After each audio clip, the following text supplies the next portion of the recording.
Hi అండి. నేను ఈరోజు బంగాళదుంప బజ్జీలు చేస్తున్నాను.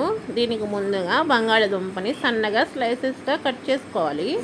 వాటిని వాటర్లో వేసి ఉంచాలి. వాటర్లో వేయడం వల్ల ఆ బంగాళదుంప బజ్జీ బంగాళదుంప ముక్కలు నల్లబడకుండా ఉంటాయి. తరువాత పిండిని ఇలా ఫ్లఫీగా కలుపుకోవాలి. ఇలా ఫ్లఫీగా కలుపుకోవడం వల్ల బజ్జీ మంచిగా పొంగుతూ వస్తుంది. చూసారా, అలా రావాలి. తర్వాత ఆయిల్ పెట్టుకొని ఆయిల్ హీట్ అయిన తర్వాత బంగాళదుంప ముక్కల్ని డిప్ చేసుకొని చిన్నగా వేసుకోవాలి.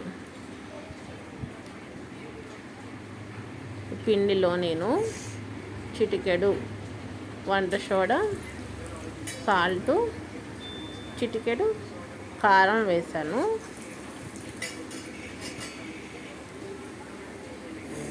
చూడండి, ఫ్రై అవుతున్నాయి.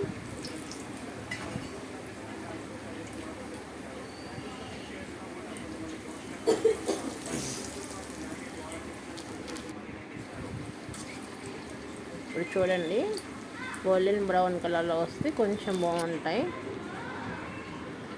చూడండి, ఆలు బజ్జీ రెడీ అయిపోయింది. ఇంకా పిల్లలు స్కూల్ నుంచి వచ్చారండి. మా చిన్న బాబుకి ఇచ్చాను, తను తింటున్నాడు. బాయ్ అండి. ఆ ఛానల్ని సబ్స్క్రైబ్ చేసుకోండి.